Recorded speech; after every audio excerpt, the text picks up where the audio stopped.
Of you. आज के class में मैं आप लोगों के साथ क्लास 12 की फिजिक्स का रे ऑप्टिक्स का हम लोग एक इम्पोर्टेंट टॉपिक्स का डिस्कस करने वाले हैं, जिसमें मुझे पर्टिकुलर आज की क्लास में जो डिस्कस करना है वो डिस्पर्सन के बारे में डिस्कस करना है एंड आई के बारे में डिस्कस करना है। तो सबसे पहले आज की क्लास में मेरा मेन टॉपिक जो डिस्कस करेगा वो डिस्पर्सन एंड आई रहेगा। दोनों को दोनों जो है आपका रो ऑप्टिक्स का एक पार्ट है और दोनों एग्जाम के पॉइंट ऑफ व्यू से बहुत इंपॉर्टेंट है, as well as for many competition, कई कंपटीशंस के लिए भी बहुत इंपॉर्टेंट है। तो सबसे पहले मैं आप लोगों को डिस्कस करना चाहता हूँ। पिछली क्लास में मैंने एक इंपॉर्टेंट एज ए फॉर्मूला मैं आपको बता देना चाहता हूँ।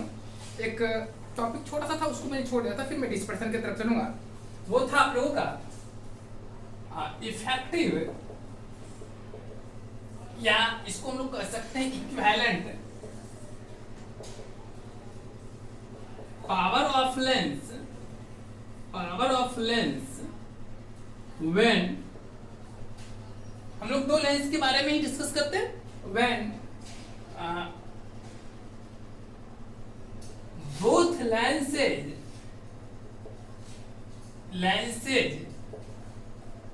Lenses are coaxially situated at distance d,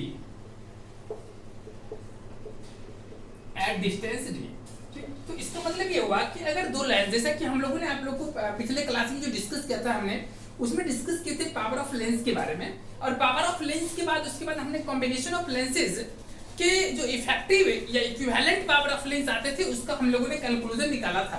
तो उसमें हम लोगों का आया था कि simply equivalent power is algebraic sum of individual lenses, power of individual lenses. तो वहां पे सिंपली था कि वो अलजेब्रिक सम के बराबर हो जाता था। तो उस केस में क्या था कि दोनों का दोनों लेंस या मोर देन वन लेंस भी रहती थी, तो वो ईच अदर कांटेक्ट में रहती थी। कोएक्सियली के साथ साथ वो ईच अदर काफी नियर में रहते थे कि हम लोग इस तरह से इतना नजदीक रहते थे कि हम लोग क्या करते थे कि उसके ऑप्टिकल लेंस को काफी क्लोज में मेजर करते हुए, जैसे कि थोड़ा सा मैं विजुअलाइज कर देना चाहता हूँ। इसके लिए नहीं है, वो मैंने पिछले वीडियो में जो आप लोगों के साथ डिस्कस किया था उसमें बताया था कि जब ये अगर मान लीजिए कि एक लेंस मेरा ये है, इसका फोकल लेंथ f1 हो गया और ये दूसरी लेंस हो गई और इसकी फोकल लेंथ f2 हो गया, और हम लोग इसको अगर कोएक्सियली रख लिए, और सॉरी इसको यहाँ पे रखा गया, सॉरी, तो इसको अगर हम कोएक्सियली के साथ साथ ईच अदर कांटेक्ट में रख लिए, तो ईच अदर कांटेक्ट में रख लिए, तो जैसे ये मेरा कॉमन पॉइंट हो गया, ये मेरा फर्स्ट लेंस का ऑप्टिकल सेंटर, ये मेरा सेकंड लेंस का ऑप्टिकल सेंटर। अगर इसका फोकल लेंथ f1 हुआ और इसका फोकल लेंथ f2 हो गया, और दोनों का दोनों अगर एक तीसरे लेंस के इक्विवेलेंट है, एक तीसरी लेंस के इक्विवेलेंट है, जो जिसका की पावर अगर मैं फोकल लेंथ अगर मैंने मान लिया f, तो इस दोनों के बीच में जो मेरा रिलेशन था 1/f is equal to 1/f1 plus 1/f2 था, क्योंकि ये कोएक्सियली देखा गया था और कांटेक्ट में था। साथ ही साथ इस केस में हम लोग जो भी डिस्टेंस को मेजर करते थे, आप लोगों ने देखे होंगे, हम लोग यहाँ से डिस्टेंस करते थे। अगर ऑब्जेक्ट यहाँ पे है, इसके लिए अगर मैं यहाँ से डिस्टेंस करता था, तो यहाँ पे भी ऑप्टिकल सेंटर इसी को ट्रीट करके इस डिस्टेंस को रेफर करते थे, मेजर करते थे। इसकी वजह ये थी कि ये दोनों का दोनों थिन लेंसेज के अंदर हम लोग काउंट करते थे। तो ये 1/F is equal to 1/f1 plus 1/f2 ये मेरा था आपका इक्विवेलेंट पावर ऑफ लेंस के लिए एक फॉर्मूले थे। फिर मैंने आपको इसमें ये भी बताया था कि if there exists several lenses, in that case formula will be continue as like it. तो इसी तरह से वो भी क्या होगा, वो कंटिन्यू होगा। बस फर्क ये होती है ना कि इसी तरह से इसमें कंडीशन बस ये रहनी चाहिए कि सारे के सारे लेंस इस तरह कांटेक्ट में रहने चाहिए। अब इसके बाद क्या आता है कि अगर आप लोगों ने ये चीज समझ लिया, तो यहाँ पे जो मेरा ये टॉपिक है, ये टॉपिक ये है कि अगर इसी लेंस को मैं कांटेक्ट में नहीं रखूं, अगर इसी लेंस को अगर कांटेक्ट में नहीं रखा जाए और इस दोनों लेंस के बीच में कुछ मार्जिन दे दिया जाए, कुछ डिस्टेंस दिया जाए, तो उस केस में उसका इफेक्टिव पावर ऑफ लेंस या इक्विवेलेंट पावर ऑफ लेंस पे क्या इफेक्ट पड़ेगी, वो चीज हम लोग को कंक्लूड करना है। तो देखिए, जैसे कि मान लीजिए ये मेरा आपका एक्सिस है और मैंने यहाँ पे दो लेंस को रख लिया, एक लेंस मेरा ये है और एक लेंस मेरा ये है। बस फॉर्मूला ही डिस्कस करना है, आप लोग के टॉपिक में वैसे है नहीं, फिर भी मैंने आपको बता दिया, क्योंकि कभी कभी फॉर्मूले जानबूझ के पूछ दिए जाते हैं। और मान लिया कि ये दोनों का दोनों जो है एट डी डिस्टेंस पे लाई करता है, आप यहां से भी मेजर कर सकते हैं, कोई दिक्कत नहीं है। तो मैंने मान लिया कि कि ये दोनों का दोनों जो है आपका डी के डिस्टेंस पे लाई करता है, दोनों का दोनों ऑप्टिकल सेंटर के बीच की डिस्टेंस अगर डी हो, या मान लीजिए कि यहाँ से यहाँ की डिस्टेंस अगर आपका डी हो, हम लोग अप्रोक्सीमेटली नहीं मानते, तो अगर ये डिस्टेंस डी हो और अगर इसका फोकल लेंथ आपका f1 हो और इसका फोकल लेंथ अगर आपका f2 हो, ठीक, तो उस केस में अगर हम लोग एक तीसरे लेंस लेते हैं जो कि दोनों के पावर की इक्विवेलेंट हो, तो अगर मैं मान लिया कि थोड़ा सा इसको छोटा करके और मैं मान लिया कि ये एक तीसरे लेंस ये है इसके पावर के इक्वल है, तो उस केस में आपका जो फॉर्मूला आएगा ना, बस फॉर्मूला आप लोग याद रखेंगे 1 by capital F is equal to 1 upon F small f1 plus 1 upon F small f2 minus d divided by f1 into f2, ये आपका फॉर्मूला आता है।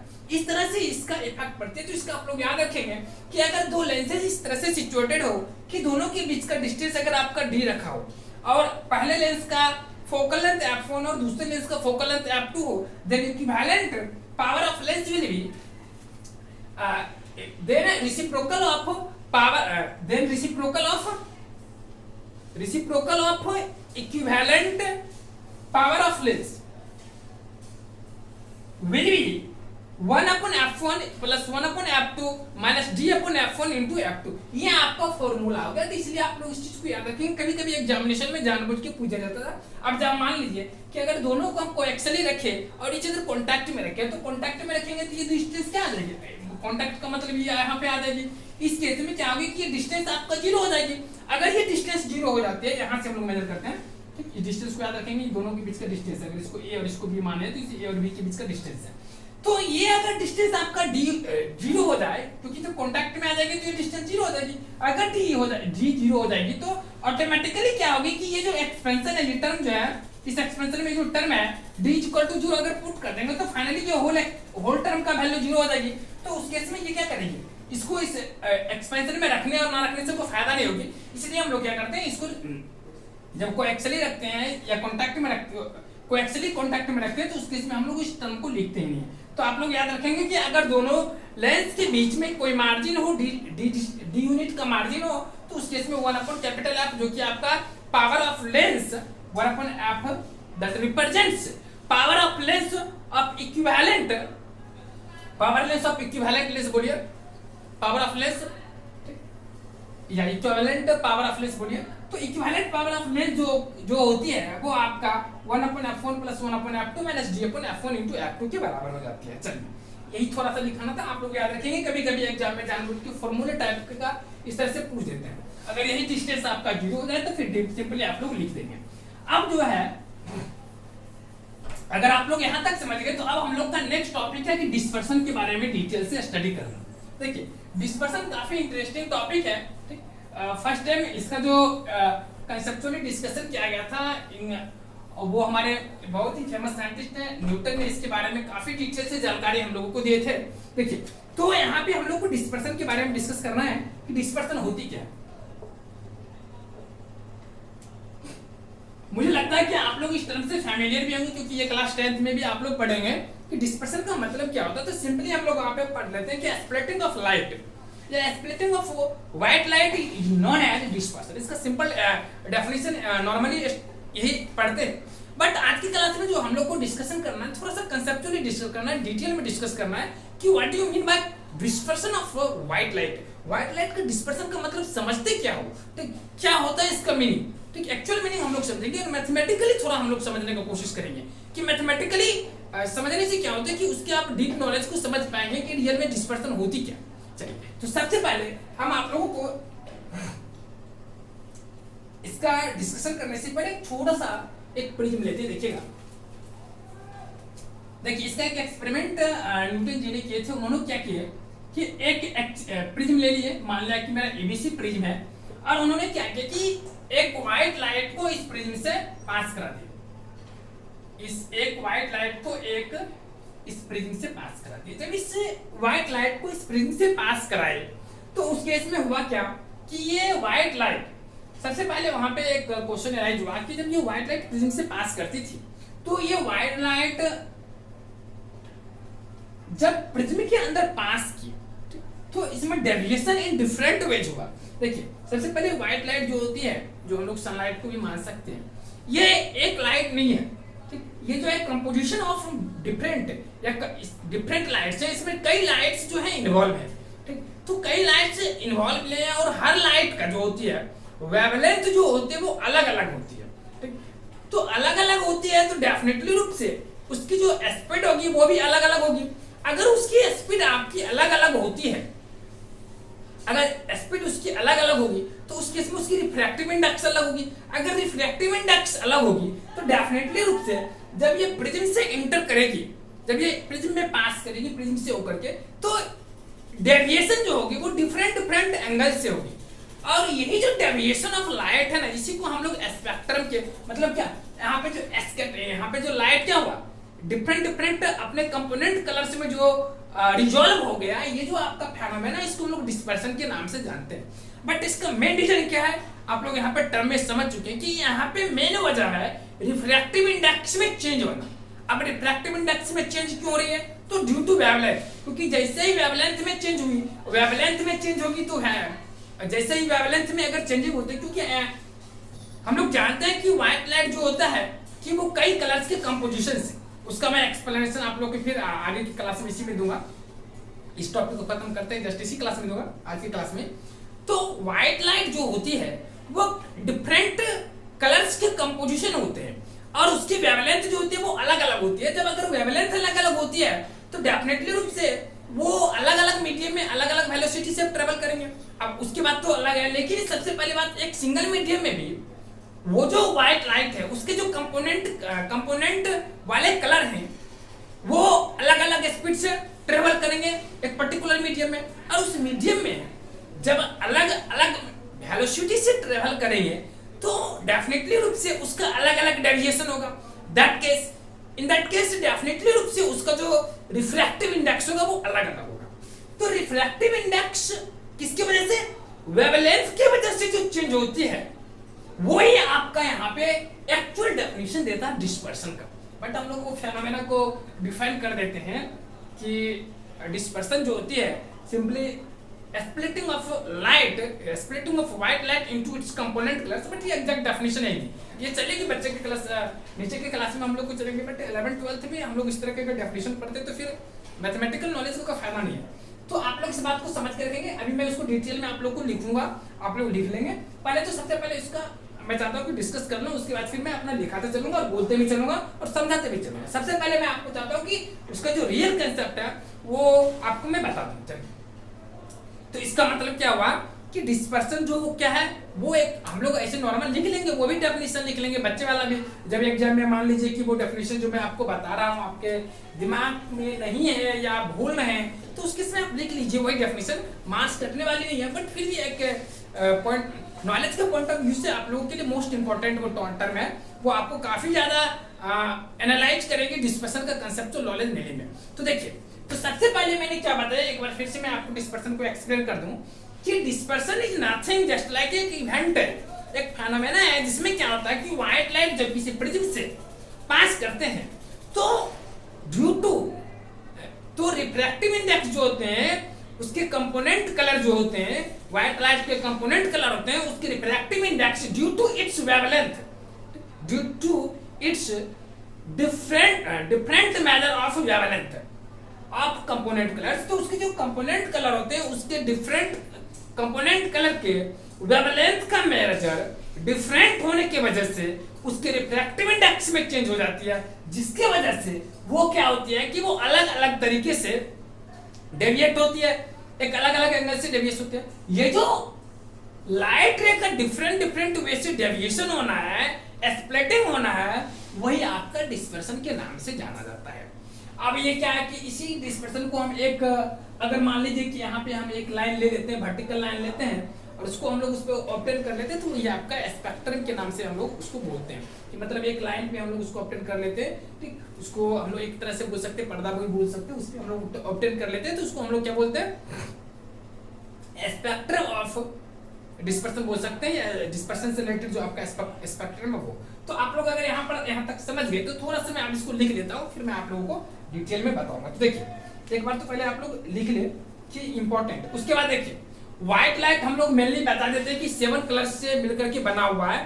मतलब there are mainly 7 colours in white light, but actual में 7 colours ही नहीं होती, इसमें बहुत सारे कलर्स होते हैं। बट हम लोग क्या करते हैं कि फॉर कन्वीनियंस के लिए क्या करते हैं कि यहाँ पे उतना ज्यादा विजुअलाइज कर भी नहीं पाएंगे, और कुछ रेंज इतना मतलब उसका वेवलेंथ का मेजरमेंट इतना कम है कि उसको यहाँ पे लिखना उचित हम लोग समझते भी नहीं है।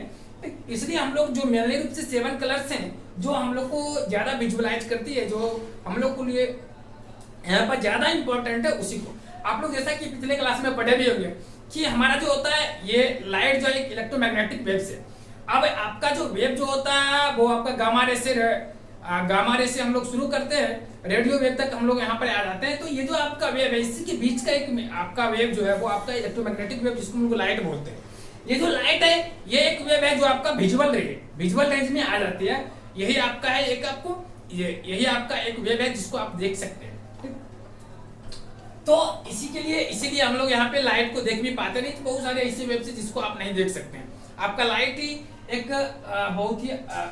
बहुत ही इंपॉर्टेंट वेव है जिसको आप विजुअलाइज कर पाते हैं, जिसकी वजह से हम लोग इसके बारे में डिटेल में इजीली पढ़ भी लेते हैं। ठीक, चलिए तो हम लोग थोड़ा सा पहले इसके डेफिनेशन की तरफ फोकस करते हैं। इसका डेफिनेशन क्या है देखिएगा, सबसे पहले लिखिएगा when a narrow beam of light, when a narrow beam of light, जिसको हम लोग व्हाइट लाइट के नाम से भी जानते हैं, इसको लिख लीजिए यहीं पे, white light passes through a prism, passes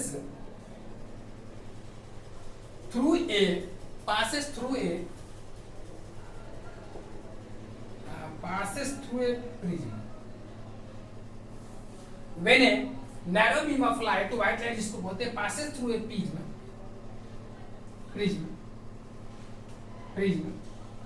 due to refractive index of different,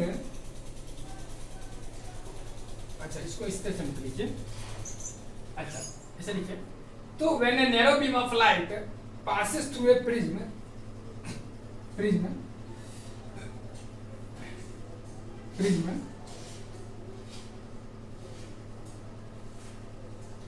when a narrow beam of light passes through a prism, it splits into its component colors,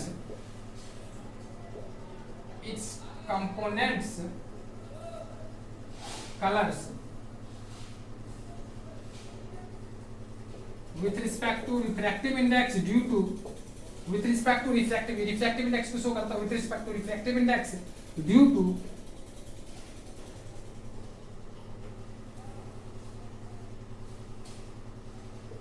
change in wavelength of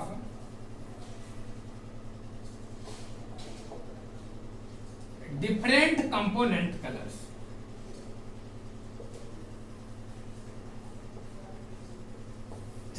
तो हम लोगों ने क्या लिखा है, when a narrow beam of light, ये beam of light भी लिख सकते हैं, passes through a prism, it splits into its component colors with respect to refractive index due to change in wavelength of different component colors.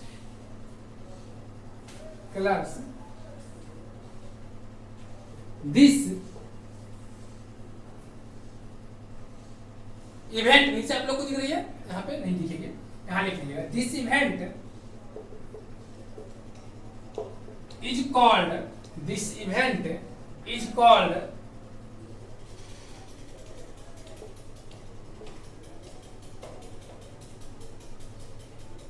event of light लिख लीजिएगा, सही लगता है, this event of light is called dispersion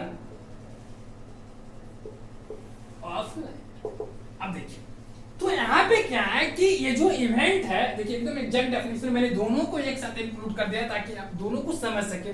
आप यहाँ तक भी normally class 10 तक हम लोग जो पढ़ते हैं यहाँ तक लेकर के छोड़ देते हैं कि उसके जो कंपोनेंट कलर्स हैं वो आपका 7 कलर्स हैं, उसी का आपका रिजोल्यूशन जो होता है वो आपका कहलाता है डिस्पर्सन। बट मैंने इसका रीजन भी लिख दिया कि वो डिफरेंट कलर्स होते हैं, डिफरेंट कलर्स के जो उसके रिफ्रैक्टिव डिफरेंट कलर्स होते हैं, डिफरेंट कलर्स के वेवलेंथ और रिफ्रैक्टिव इंडेक्स 1-to-1 कोरेस्पोंडिंग जो चेंज करती है वो आपका ही कहलाता है। ये डिस्पर्सन ऑफ लाइट का इवेंट जो होता है उसको वो क्रिएट करने में हेल्प करती है। अब देखिए जैसे कि इसका ये लाइट, जैसे मान लीजिए मेरा व्हाइट लाइट है,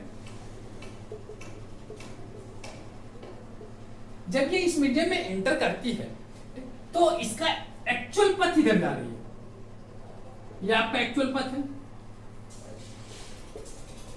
ओरिजिनल पथ, इसका डायरेक्शन इधर होना चाहिए। लेकिन ये ऐसा नहीं होता, ये जैसे लाइट पृथ्वी में एंटर करते हैं ये डिफरेंट कंपोनेंट्स कलर्स में टूट जाती है।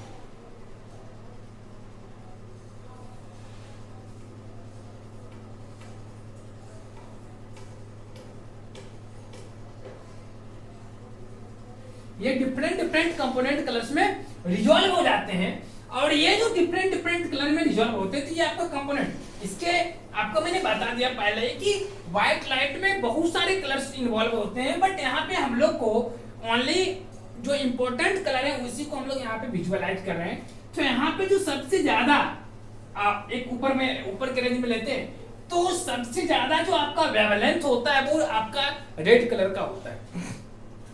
अब यहाँ पे समझने वाली बात है कि वेवलेंथ सबसे ज्यादा आपका रेड कलर की होती है और आप लोग जानते होंगे कि C बराबर आपका न्यू टाइम्स लैम्डा होता है, न्यू टाइम्स लैम्डा होती है और फिर आपका ये C बराबर क्या होता है, न्यू टाइम्स लैम्डा होती है।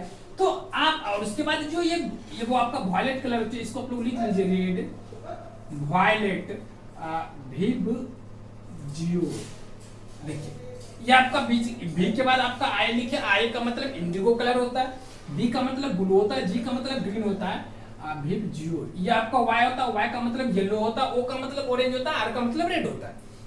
तो आप लोग याद रखेंगे कि इस तरह से इसका जो है ना इस तरह से आपका ऑप्टेन होता है। अगर आप यहाँ पे एक लाइन ले लेते हैं और सबको एक पर्दे पर आप इसको ऑप्टेन करते हैं, अच्छा इस चीज को मैं बाद में फिर बताऊंगा, तो ये सारे के सारे आपका क्या होगा,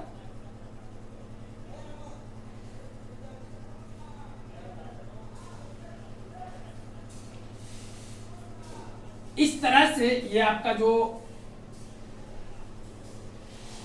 पर्दे की तरह इस तरह से इस पे ऑप्टेन हो जाएगा।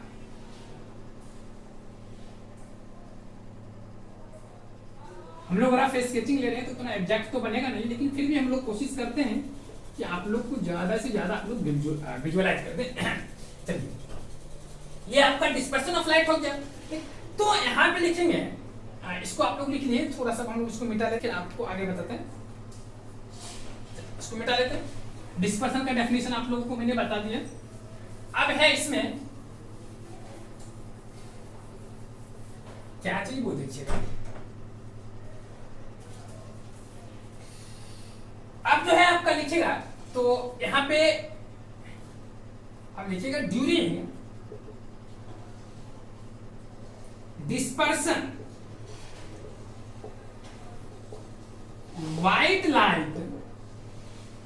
white light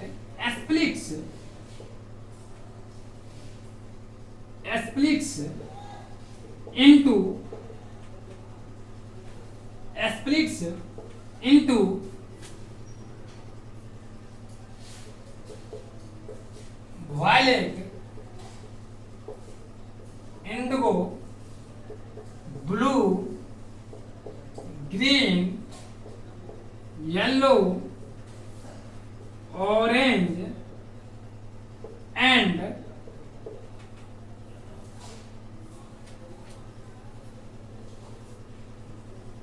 red।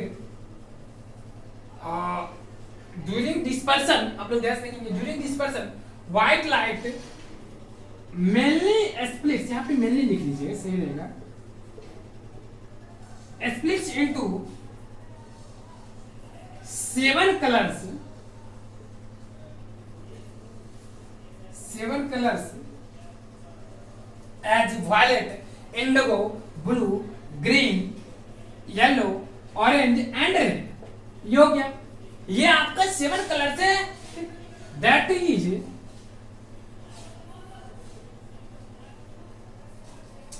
And red, etc लिख लीजिए and red.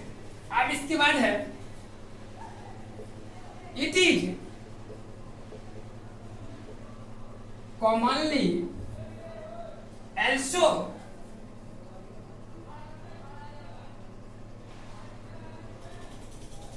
acronymed as VIBGYOR।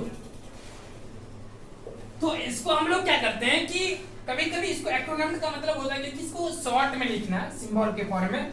जैसे इसका first letter violet, indigo, blue, green, यहाँ पे लिखे ना, ये आपका violet, indigo, blue, green, yellow, orange and red.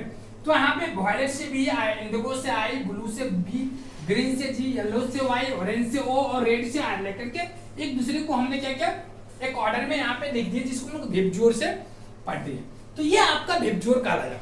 तो यहाँ पे क्या हुआ कि जब ये डिस्पर्सन होते हैं इन सारे कलर्स में ये रिजॉल्व होते हैं। अब यहाँ पे 2-3 पॉइंट और हम लिख रहे हैं जो कि आपके पॉइंट एग्जाम के पॉइंट ऑफ व्यू से बहुत ही इंपॉर्टेंट है, आप लोग इसको याद ही कर लेंगे। Here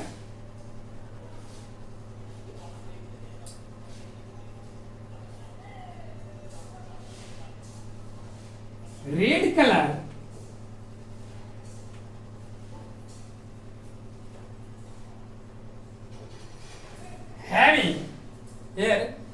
color having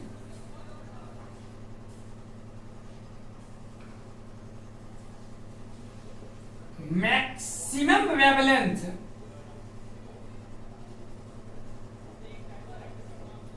while here red color having maximum wavelength while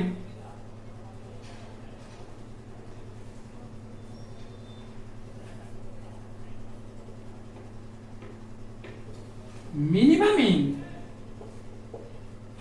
violet color। तो यहाँ पे जो आपका रेड कलर है इसका जो आपका वेवलेंथ है ये सबसे ज्यादा है और आपका ये मिनिमम जो है आपका वायलेट कलर में है। अब देखिए एक दो एक्सपेंशन है मैथमेटिकल, उसको समझिए फिर हम लोग डिस्पर्सन की तरफ चलेंगे तो और ज्यादा एनालाइज करेंगे। अब देखिए हमने क्या बोला कि रेड कलर का जो आपका वेवलेंथ है वो सबसे ज्यादा है, जबकि आपका वायलेट कलर का वेवलेंथ सबसे कम है। और आप यहाँ पे यह भी देख रहे हैं कि हमने तो यहाँ पे इमेज बना करके आप लोग को मतलब यहाँ पे रेड डायग्राम बना करके आप लोग को एक्सप्लेन कर दिए कि इसका कहने का मतलब यहाँ पे विजुअल हो रहा है कि रेड कलर आपका लिस्ट डेविएट हो रहा है और जबकि आपका वायलेट कलर में मैक्सिमम डेविएशन हो रहा है। तो आप यहाँ से भी समझ सकते हैं, बट हम लोग मैथमेटिकली डिस्कस करेंगे जो कि आपको ज्यादा एनालाइज करेगा। तो यहाँ पे हम लोगों ने लिख लिया। अब देखिए as we know that for thin prism, जैसा कि हम लोग थिन प्रिज्म के लिए जानते हैं कि एंगल ऑफ डेविएशन, ये डेल्टा क्या होता है, एक डेविएशन होता है। अगर मैं रेड कलर की बात करूं तो रेड कलर में कितना डेविएशन हुआ, फिर आपका रेड कलर के बाद फिर आपका अगर मान लीजिए ऑरेंज कलर में कितना डेविएशन हुआ, येलो कलर में कितना डेविएशन हुआ, वायलेट कलर में कितना डेविएशन हुआ, उसका अगर मैं मेजरमेंट करूं तो यहाँ पे देखिए as we know that for thin prism हम लोग डेविएशन के लिए फॉर्मूला पढ़े थे mu minus 1 into A where mu जो हो गया आपका रिफ्लेक्टिव इंडेक्स ऑफ मीडियम हो गया और ए जो हो गया प्रिज्म एंगल हो गया। तो यहां तो आपका प्रिज्म एंगल कांस्टेंट है, इस पर कोई इफेक्ट पड़ने वाली नहीं है। बात आती है रिफ्रैक्टिव इंडेक्स। तो रिफ्रैक्टिव इंडेक्स का जो आपका इसका एक एनालाइज आप इसको या तो मैंने जो आपको पढ़ाया वहां से समझे, नहीं तो आपको एक छोटा सा टर्म बताते हैं। इस रिफ्रैक्टिव इंडेक्स से रिलेटेड जो आपका एक एक्सपेंशन आता है वो आता है mu equal to a plus b by lambda का स्क्वायर c बाय लैम्डा का power 4 plus dot dot dot, इसी तरह से ये बढ़ते जाता है सीरीज में। तो ये mu equal to a plus b by lambda का square plus c by lambda का पावर 4 इस तरह से जाते रहता है। हेयर इसको हम लोग कहते हैं कॉची बोलते हैं या कुशी के नाम से भी बोलते हैं, कुशी सीरीज के नाम से भी जानते हैं। तो ये जो आपका म्यू बराबर मैंने एक्सप्रेशन लिखा है हेयर, लिख लीजिए यहाँ पे कॉची सीरीज, ये आपका कॉची सीरीज हो गया। तो ये कॉची सीरीज में क्या होता है, यहाँ पे जो आपका म्यू बराबर, म्यू के लिए जो आपका फॉर्मूला है हेयर, आपका लैम्डा क्या है, लैम्डा भी लिख लीजिए, here lambda is equal to आपका क्या है, वेवलेंथ, वेवलेंथ। तो आपका क्या होता है कि म्यू बराबर a plus b by lambda के square plus c by lambda का power 4 plus d by lambda का पावर 6, इस तरह से बढ़ते जाता है। अब ये सी और डी इस तरह से जो आगे का कांस्टेंट होता है इसका वैल्यू काफी छोटा होता है। तो आप लोग यहाँ पे लिख लीजिए फटाफट, सिंस, इसको मिटा ले, देखिए आप लोग यहाँ पे लिख लिए। एक काम करते हैं, यहां से लिखना शुरू करते हैं, हेयर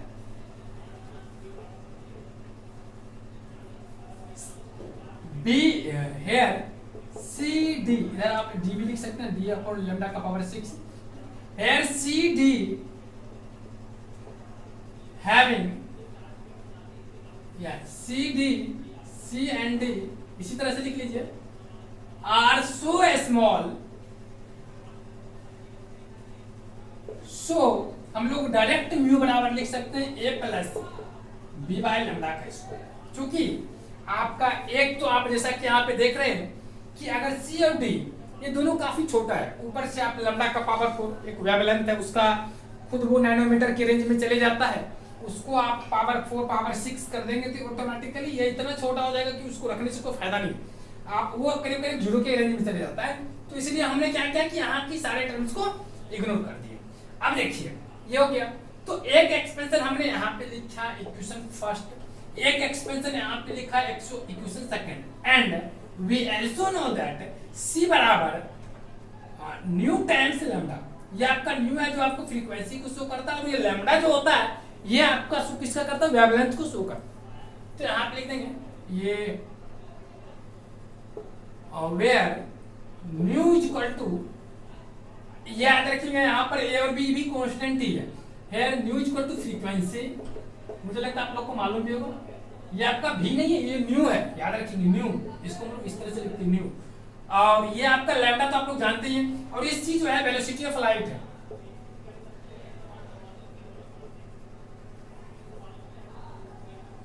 देखिए तो यहाँ पे क्या हुआ, इसको हम लोग इक्वेशन थर्ड मानते हैं। देखिए यहाँ पर ये हुआ मैथमेटिकली डिस्कस करना डिस्पर्शन ऑफ लाइट। देखिए फिजिक्स तो आप जानते हैं कि मैथमेटिक्स के बिना फिजिक्स के बारे में सोचना भी मुश्किल है, डेफिनेशन लिख करके तो आप वहां से भी निकल जाएंगे, कोई दिक्कत नहीं, जितना मैंने इससे पहले की क्लास में ये सब लिखने की कोई जरूरत नहीं, लेकिन समझना है मैथमेटिकली कि ये इवेंट्स कैसे एग्जिस्ट करते हैं, एक्चुअली में कहां से। तो यहाँ पे deviation is equal to mu minus 1 into ये आ गया, ये आपका प्रिज्म एंगल है, ये सब आ गया। अब देखिए यहाँ पे आप देख रहे हैं कि रेड जो है इसका वेवलेंथ सबसे ज्यादा है, तो आप यहाँ से कह सकते हैं कि जब रेड कलर का, देखिए यहाँ पे इंपॉर्टेंट बात है, इसको लिखने की कोई जरूरत नहीं है, मैं डायरेक्ट यहाँ पे लिख दूंगा, आपको केवल मैं यहाँ पे समझा देना चाहता हूँ। रेड कलर का सबसे ज्यादा वेवलेंथ है, तो इस केस में यहाँ से आप कह सकते हैं कि अगर ये वेवलेंथ, ये तो आपका कांस्टेंट है, एक पर्टिकुलर वैल्यू होगा, फिक्स है। अब यहाँ पे वेवलेंथ जो है आपका, इसका वैल्यू सबसे ज्यादा है, तो इसका स्क्वायर करेंगे तो ये और बढ़ जाएगा बहुत ज्यादा, फिर इसको ये जितना बड़ा होगा डिनोमिनेटर में, ये जितना बड़ा होगा वो इस पूरे टर्म को, ये पूरे टर्म को उतना छोटा कर देगा। क्यों?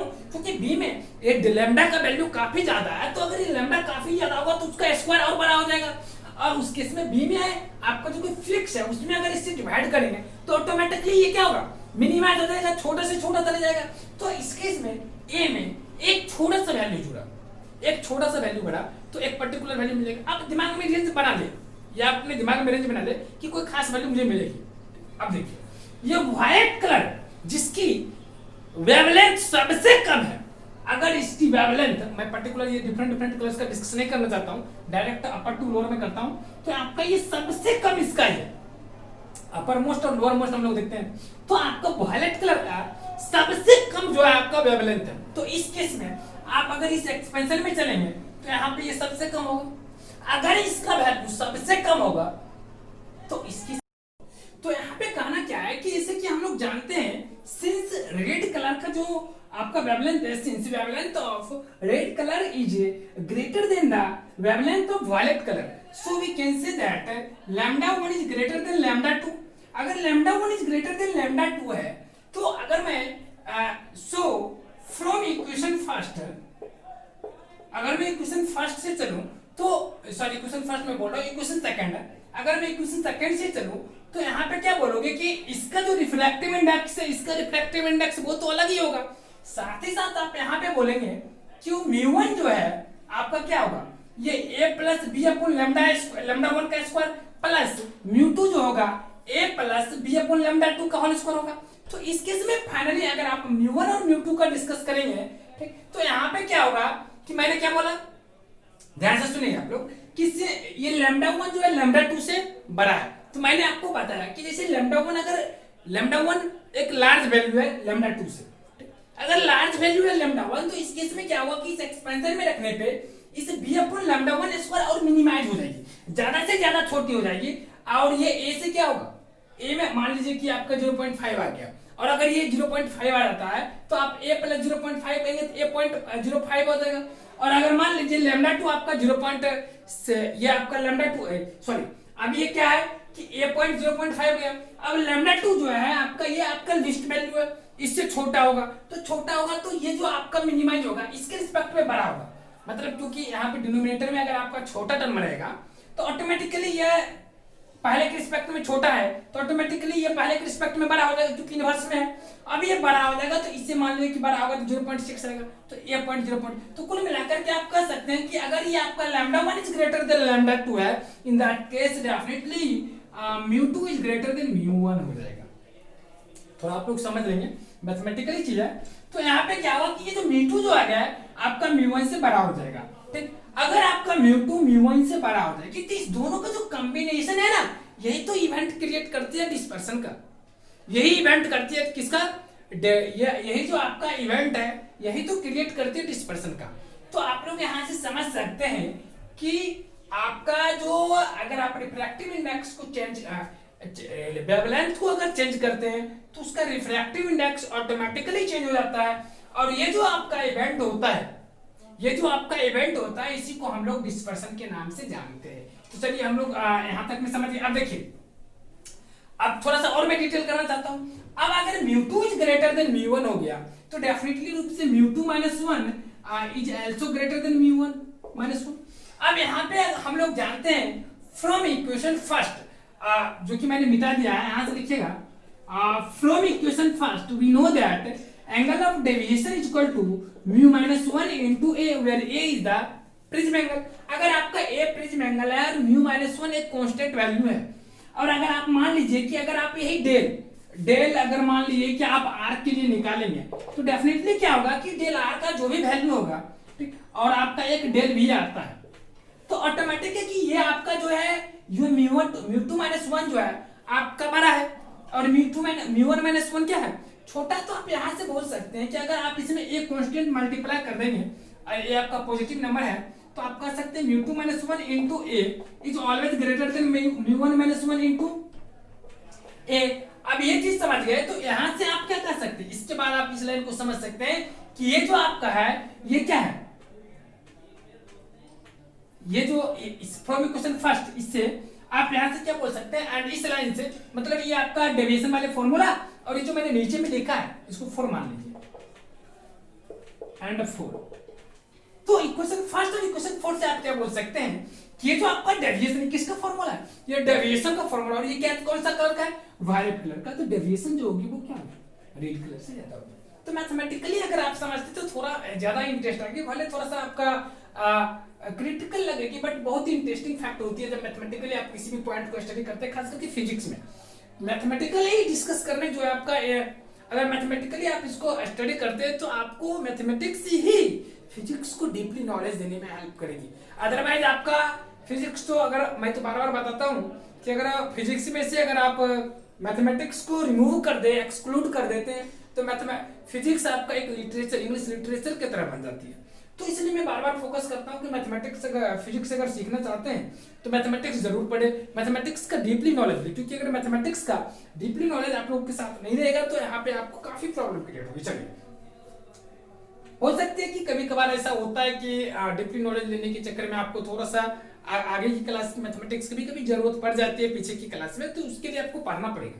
चलिए, तो ये आपका डिस्पर्सन हो गया। अगर आप लोग डिस्पर्सन को यहाँ तक समझ गए तो अब हम लोग थोड़ा सा और आगे बढ़ते देखिएगा। चलिए, इसको मिटा लेते हैं। अब देखिए, डिस्पर्सन जो होती है उसको हम लोग दो पार्ट में डिवाइड कर देते हैं। ठीक है, दो पार्ट में कैसे डिवाइड करते हैं वो देखिए। एक होता है आपका नॉर्मल डिस्पर्सन, एक होता है एबनॉर्मल, या इसको एनामोलस भी बोलते हैं। वो देखिए क्या होता है।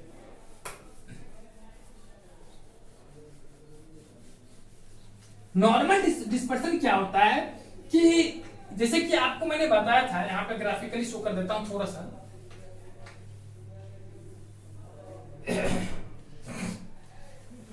अब जो है आपका नॉर्मल डिस्पर्सन और एबनॉर्मल डिस्पर्सन, जिसको हम लोग एनामोलस डिस्पर्सन के नाम से भी जानते हैं, उसके बारे में डिस्कस करना है। देखिएगा, थोड़ा सा हम लोग ग्राफिकली डिस्कस कर लेते हैं, फिर आप लोग को मजा आ जाएगी। थोड़ा सा ब्लू कलर का पेन लेते हैं, एक minute.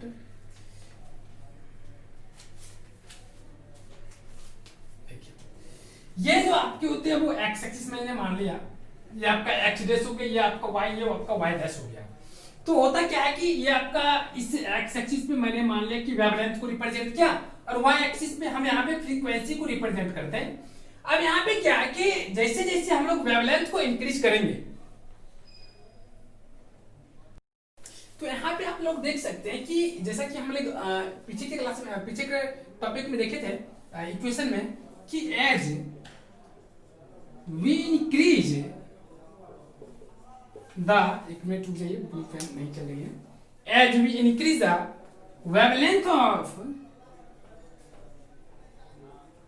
As we increase the wavelength of medium, medium मानिए, यहाँ पे कलर्स बोलिए,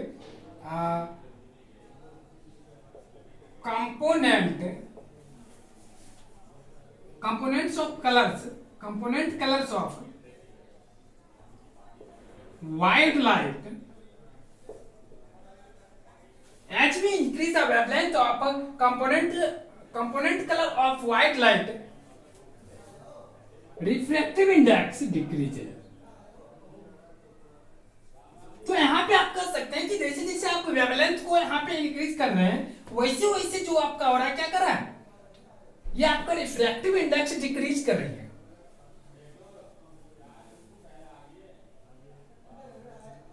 रिफ्रैक्टिव इंडेक्स डिक्रीज है।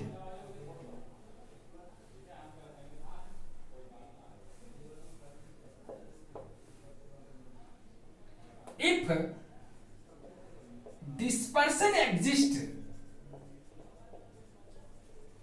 due to this reason, then it is called normal dispersion. तो हमने आपको बताया कि जैसे जैसे आपका वेवलेंथ इंक्रीज करती है, वैसे वैसे आपका ये जो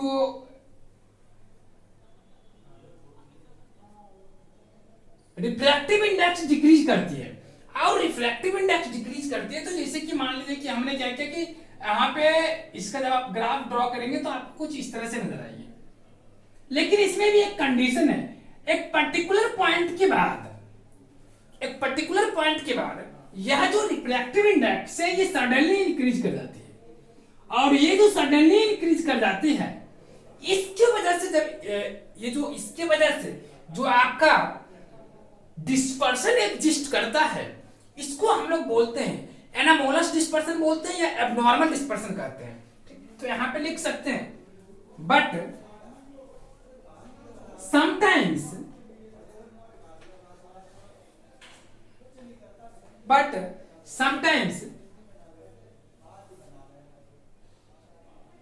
refractive index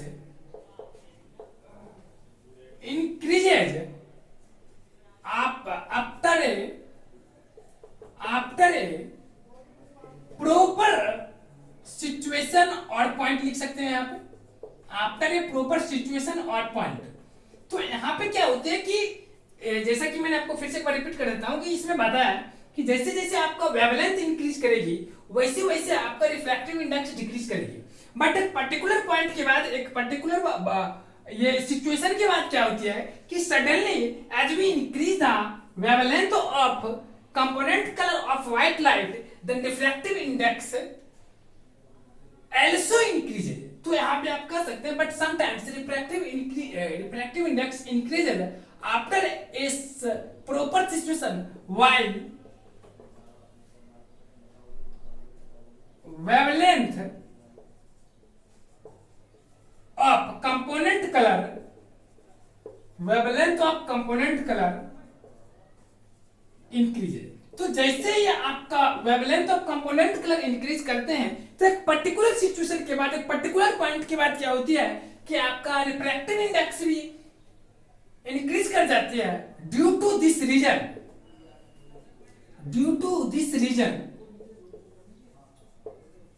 if dispersion exist then it is called abnormal dispersion. तो इस केस में हम लोग इसको एबनॉर्मल डिस्पर्सन के नाम से जानते हैं। और ये बात आप लोग याद रखेंगे कि जिस मीडियम में डिस्पर्सन एग्जिस्ट करती है that medium is called dispersive medium, उसको हम लोग डिस्पर्सिव मीडियम के नाम से जानते हैं। तो मुझे लगता है कि यहां तक आपका क्लास है। चलिए एक बात और इसमें लिख ही लीजिएगा, स्टार्ट लिख लीजिएगा। चलिए ऐसे भी बोल दे तो आप लोग को क्लियर हो गया कि जिस मीडियम में आपका डिस्पर्सन एग्जिस्ट करता है वो मीडियम आपका डिस्पर्सिव मीडियम कहलाता है। अब यहाँ पे एक क्वेश्चन ये भी अराइज होती है कि अगर डिस्पर्सन एग्जिस्ट करता है तो सबसे पहला फैक्ट यहाँ पे ये आती है कि वो जो लाइट है, व्हाइट लाइट, प्रिज्म से जब वो पास करती है तो व्हाइट लाइट का resolution in its component colour, उसका व्हाइट लाइट का जो रिजोल्यूशन होता है उसके कंपोनेंट कलर में, उसके साथ क्या वजह है, क्या रीजन है, क्या वो प्रिज्म में वो प्रॉपर्टी होती है ड्यू टू प्रिज्म के कारण ऐसा होता है, या व्हाइट लाइट ही कई कलर से कंपोनेंट से बने होते हैं, मैंने कई कलर से वो कंबाइंड करके बने होते हैं। ये चीज को अब हम लोग को शो करना है। एक छोटा सा एग्जांपल लेकर के हम लोग शो कर लेंगे। कभी कभी एग्जाम में पूछ देता है कि so that white light is not a single colour, ये कोई सिंगल कलर नहीं है, it is a combined form of 7 और मोर देन 7 कलर्स। बट हम लोग यहाँ पे मैंने 7 कलर्स की ही बात करेगा तो हमें यहाँ पे शो करना होता है। तो हम लोग कैसे शो करेंगे कि रियली व्हाइट लाइट जो होते हैं वो 7 कलर से मिलकर के वो नहीं होते, तो उसका हम लोग थोड़ा सा एक्सप्लेनेशन देख लेते हैं। चलिए इसको मिटा लेते हैं। एक बार ये क्वेश्चन अराइज किया गया था, हम लोग नीचे क्लास में भी थे तो भी पूछा था, और 12th में भी एक बार ये क्वेश्चन पूछा गया था कि सो दैट या how can we show white light is made up of 7 colours, ये 7 कलर से मिलकर के बना हुआ, मेनली 7 कलर्स, इस तरह से पूछा हुआ था। तो उस समय हम लोग मतलब 12th में पर्टिकुलर इसका स्टडी डिटेल में किए नहीं थे, बट 12th में भी था। इसका स्टडी हम लोगों ने 10th में किए थे। 10th में एक्सपेरिमेंट में एक बुक में दिया हुआ था, तो उसी के हम लोगों ने इसका एक्सपेरिमेंट भी किया था थोड़ा सा, इसलिए इस पॉइंट को, ये पॉइंट जो थे मेरे दिमाग में पहले से हम लोगों ने लिख दिए थे। देखिए तो सबसे पहले हम लोग लिखते हैं, हम लोग का जो क्वेश्चन है वो है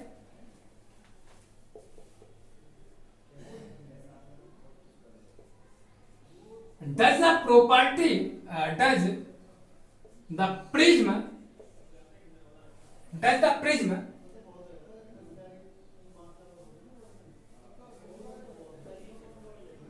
has the, ऐसे लिखिए, has the prism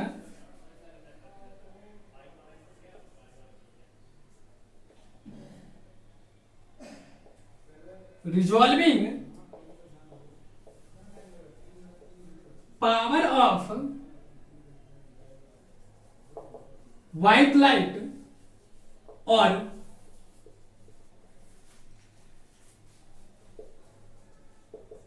white light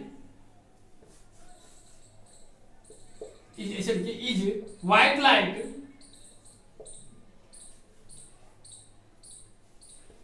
देखिए has white light made up of 7 colours, made up of mainly 7 colours.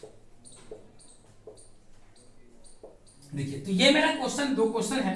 पहला क्वेश्चन ये है, क्या वो प्रिज्म के ही अंदर ऐसा कोई प्रॉपर्टी है जिसके वजह से व्हाइट लाइट 7 कलर्स में या मोर देन 7 कलर्स में वो रिजॉल्व हो जाता है, या ये जो प्रॉपर्टी है आपका व्हाइट लाइट का प्रॉपर प्रॉपर्टी है कि व्हाइट लाइट जो होता है उसके कंपोजिशन में वो आपको मेनली 7 कलर्स है। तो इस चीज को हम लोग थोड़ा सा डिटेल में देखते हैं कि इसका क्या वजह है। ठीक, देखिए तो सबसे पहले मैं थोड़ा सा एक एग्जांपल लेता हूं कि एक प्रिज्म मैंने ले लिया, एक प्रिज्म मैंने एबीसी ले लिया, इससे मैंने व्हाइट लाइट को पास करा दिया, व्हाइट लाइट को पास किया तो ये आपका इस तरह से लाइट चले जाएगी। अब देखिएगा ध्यान से आप लोग देखिएगा, इस तरह से लाइट जाएगी।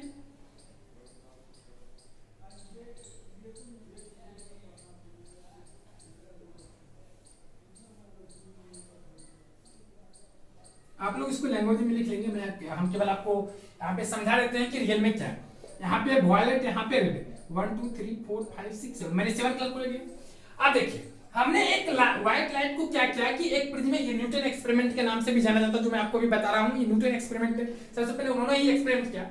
ऐसे और भी बहुत सारे तरीके जो मैं आपको बताऊंगा, बट इसका एक और तरीका, सबसे पहला जो न्यूटन एक्सपेरिमेंट है, इसको लोग न्यूटन एक्सपेरिमेंट के नाम से भी जानते हैं, इसको लिख लीजिएगा। ये एक प्रिज्म है, जब प्रिज्म में हमने क्या किया, व्हाइट लाइट को पास कराया, तो जब व्हाइट लाइट प्रिज्म से होकर के पास किया तो ये क्या हुआ कि जैसा कि डिस्पर्सन की डेफिनेशन में आपने पढ़ा था कि व्हाइट लाइट जो होता है वो मेनली 7 कलर से मिलकर बना होता है, बट इसको मुझे प्रूव करना है। तो यहाँ पे व्हाइट लाइट के ऊपर 7 कलर्स में रिजॉल्व हो गया। मान लीजिए 1 मिनट के लिए ये प्रिज्म का एक प्रॉपर्टी है कि किसी भी लाइट को वो 7 कलर्स में रिजॉल्व कर देता है। 1 मिनट के लिए मैंने मान लिया, तो मैंने क्या किया कि फिर एक प्रिज्म को यहाँ पे इसके एडजेसेंट में इन्वर्टेड फॉर्म में लगा दिया, एक प्रिज्म और मैंने यहाँ पे लगा दिया।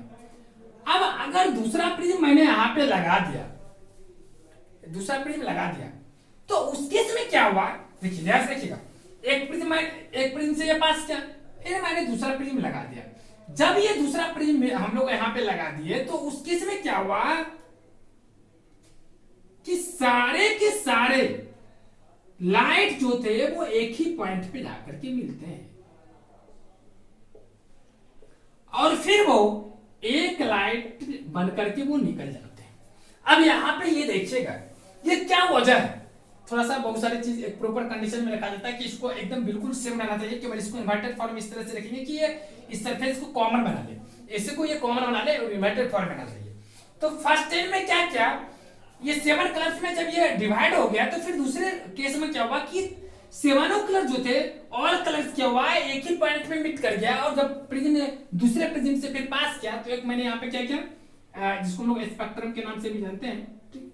तो इस स्पेक्ट्रम में मैंने क्या किया, इसको स्पेक्ट्रम इसको नहीं बोलते, पर्दा के फॉर्म में मैंने एक ले लिया और इसमें मैंने इस व्हाइट लाइट को फिर इंसिडेंट करवा दिया। तो यहाँ पे जब इंसिडेंट कराया तो ये व्हाइट लाइट फाइनली किस फॉर्म में चले गया, व्हाइट लाइट के फॉर्म में चले गया। तो इसका मतलब क्या हुआ, ये यहां से क्लियर हुआ कि रियल में ये व्हाइट लाइट को प्रिज्म के ये प्रॉपर्टी नहीं कि इसने व्हाइट लाइट को 7 कलर्स में रिजॉल्व कर दे, ये वास्तव में व्हाइट कलर जो है ना ये रियल में 7 कलर से मिलकर बनी हुई है। तब तो ये पहले 7 कलर्स में रिजॉल्व हो गई, फिर ये दूसरे केस में 7 कलर्स मिलकर के एक सिंगल कलर व्हाइट कलर बना दी। तो इसका मतलब ये हुआ कि यहां से क्लियर हो गया, आप इस तरह से इसको एक्सपेरिमेंट लेकर के लिख देंगे तो आपको करीब करीब एक 10-15 सेंटेंस में ये आपको कवर कर लेगा, ठीक। तो यहां से ये स्पष्ट हो गया कि ये जो है आपका सेकंड सेंटेंस जो है ये आपका करेक्ट है, जबकि फर्स्ट सेंटेंस गलत है, क्योंकि ये सेकंड सेंटेंस जो है उसको ये एक्सप्लेन कर रही है, ये एक्सपेरिमेंट। अब एक और भी एक्सपेरिमेंट मैं आपको दिखाता हूं कि आप क्या करेंगे, एक व्हील ले ले और इस व्हील को क्या करेंगे 7 कलर्स में इक्वली डिवाइड कर दीजिए।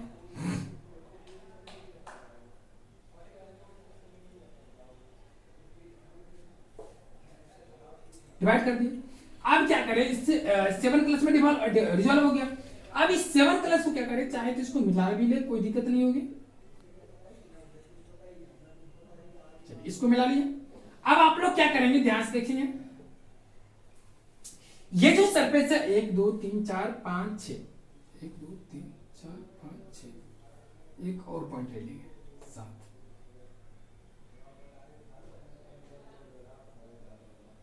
बट इसकी कोई जरूरत नहीं, फिर भी हमने ले लिया। अब आपको क्या करना है, इसमें एक आप पॉइंट ले लेंगे ताकि इससे कोई हम लोग रॉड को पास कर देंगे, ठीक, इसमें एक रॉड पास कर दिए। अब क्या किया कि इस कलर को वायलेट, इस कलर को इंडिगो, इस कलर को ब्लू, इस कलर को ग्रीन, इस कलर को ऑरेंज, इस कलर को येलो और इस कलर को रेड कलर से, इसे मैंने ये जो एक्सप्रेशन है इसको सबको हम डिफरेंट डिफरेंट कलर से मेजर कर दिया, कलर कर दिया, मेजर कर दिया कलर। तो अब कलर करने के बाद हुआ क्या कि हमने क्या किया, या तो आप मोटर का यूज कर ले या आप क्या करें, उसको डिफरेंट डिफरेंट कलर से हमने इसको क्या किया, कलर कर दिया। अब इसको क्या करना कि स्पीड में इसको घुमा देना, काफी स्पीड में जितना हो सके घुमा देंगे। स्पीड में घुमाने के बाद क्या पता चलेगा कि 7 कलर्स आपको पता नहीं चलेगी, ये आपको इंडिविजुअली 7 कलर्स नहीं पता चलेगी, सिंपली व्हाइट नजर आएगा। इसका मतलब क्या पता चलता है कि व्हाइट लाइट 7 कलर से मिल करके बना हुआ, यही ना ऐसे स्पष्ट होता है कि व्हाइट लाइट जो है वो 7 कलर से मिल करके बना हुआ। तो यही चीज आपको एक्सप्लेन यहाँ पे कर रही है कि रियल में जो है वो 7 कलर्स, वो डिफरेंट डिफरेंट 7 कलर्स नहीं है, वो सॉरी वो जो आपका व्हाइट लाइट है वो 7 कलर्स से ही मिलकर के बना हुआ है। तो मुझे लगा कि आज का क्लास जो है आपका ये प्रिज्म की जो टॉपिक है वो आपका प्रिज्म का डिस्पर्शन का जो टॉपिक था वो आपका करीब करीब खत्म हो गया। अब हम लोग का जो नेक्स्ट क्लास होगा वो आपका आई से रिलेटेड है। आई को जो आपका इमेज का फॉर्मेशन होता है वो किस तरह से होता है उसका हम लोग को डिस्कस करना है, कि इमेज जो फॉर्मेशन होता है वो किस तरह से होता है उसका डिस्कशन करना है। और पीछे की क्लास में हम लोगों ने, अभी के क्लास में जो डिस्कशन किया था वो मेनली रूप से डिस्कशन किया। वैसे आप लोग के एग्जाम के पॉइंट ऑफ व्यू से बस 3 ही पॉइंट है जो कि मैंने आपको बता दिया। एक आपको ये एक्सपेरिमेंट है, वो शॉर्टकट में आपको एनसीईआरटी की बुक में भी मेंशन किया हुआ है। दूसरी बात आपका वो है तो आपका डिस्पर्शन के बारे में पूछेगा, what do you mean by dispersion. और ऑब्जेक्टिव में कभी कभी ये पूछ जाता है कि जैसे प्रिज्म में मैंने बताया रेड कलर का वेवलेंथ मैक्सिमम होती है, वायलेट कलर का वेवलेंथ आपका मिनिमम होती है। और यहाँ पे ये भी आपको पता चल रहा है कि रेड कलर जो है उसका डेविएशन आपका लिस्ट होती है और वायलेट कलर की डेविएशन आपका मैक्सिमम होती है, जो कि मैंने मैथमेटिकली आपको एक्सप्रेस कर दिया और मैथमेटिकली हम लोग उसको एक्सप्लेन करने का कोशिश भी की। और उसके बाद नॉर्मल डिस्पर्सन, और ये आपको टॉपिक में फिर भी मैंने उसको एक्सप्लेन कर दिया, normal dispersion and abnormal dispersion. अब इसके बाद जो है आप लोग का क्लास यहाँ तक खत्म हो जाती है और अब हम लोग को जो नेक्स्ट क्लास में डिस्कस करना है अबाउट आई के बारे में डिस्कस करना है। आई में क्या डिस्कस करना, थोड़ा सा हम लोग हिंट कर लेते हैं कि आई में सबसे पहले डिस्कस करना है कि आई जो है वो किसी भी ऑब्जेक्ट को हम लोग कैसे देख पाते हैं। तो उसके लिए एक सबसे इंपॉर्टेंट जो हम लोग का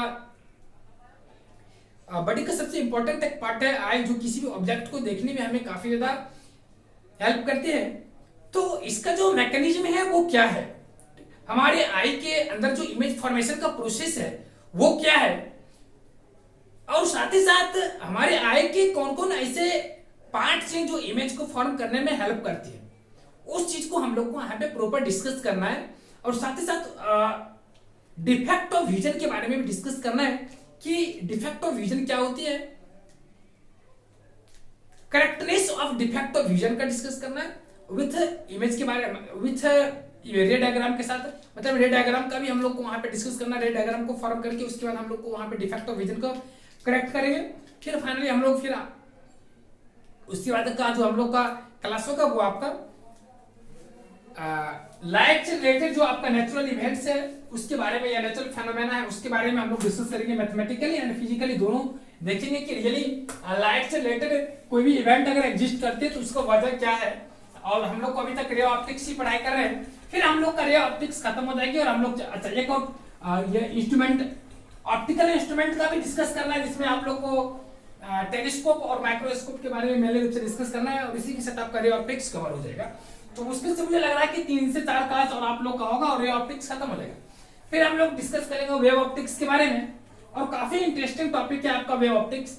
और मुझे लगता है कि अगर आप वेव ऑप्टिक्स को समझ गए तो रे ऑप्टिक्स कुछ है ही नहीं, क्योंकि रे ऑप्टिक्स में कुछ बचा हुआ नहीं है। ठीक, सिंपल चीज है जो कि आप लोग क्लास 10th में भी पढ़े हुए हैं। कुछ कुछ चीज जो है थोड़ा सा एक्स्ट्रा यहाँ पे दे रही है, जैसे कि आप लोग क्लास 10th में रे ऑप्टिक्स के बारे में आप पढ़े होंगे तो कॉन्वेक्स लेंस और कॉन्वेकेव लेंस, इसके इमेज फॉर्मेशन के बारे में पढ़े होंगे। फिर जाकर के आपका क्या कहते हैं कि कॉनकेव मिरर और कॉन्वेक्स मिरर में आप इमेज फॉर्मेशन के बारे में पढ़े होंगे, वहां पे भी आप डिटेक्ट ऑफ विजन के बारे में पढ़ेंगे, बट उतना ज्यादा क्लियरिटी के साथ नहीं पढ़े होंगे कि वहां पे रे डायग्राम दिखाया जाए, इतने ज्यादा नहीं था आप लोग की स्टैटिक बुक में, बट 12th में यही रे डायग्राम इंक्लूड कर दिया गया। अदरवाइज आपका ज्यादा रे ऑप्टिक्स में कुछ ज्यादा नहीं है, बस यहाँ पे एक दो जैसे लेंस मेकर्स फॉर्मूला हो गया या प्रिज्म से रिलेटेड जो आपका एक्सप्लेनेशन था मैथमेटिकल, ये सारी चीज थोड़ा सा एक्स्ट्रा में, अदरवाइज आपका ज्यादा कुछ है नहीं। चलिए तो ठीक है, फिर मैं आप लोगों के साथ अगले क्लास में मिलूंगा जिसमें प्रॉपर मुझे आई के बारे में डिस्कस करना है, ठीक। और आई हम लोग को डिस्कस करना है फिजिकली, फिजिक्स के फॉर्म में डिस्कस करना, ना कि बायोलॉजी के फॉर्म में डिस्कस करना कि हमारे आई का कौन सा पार्ट का कौन सा काम क्या होता है, ये सब में नहीं डिस्कस करना, मुझे फिजिक्स के पॉइंट ऑफ व्यू से डिस्कस करना है। चलिए तो फिर अब हम लोग अगले क्लास में मिलेंगे। Thanks all of you.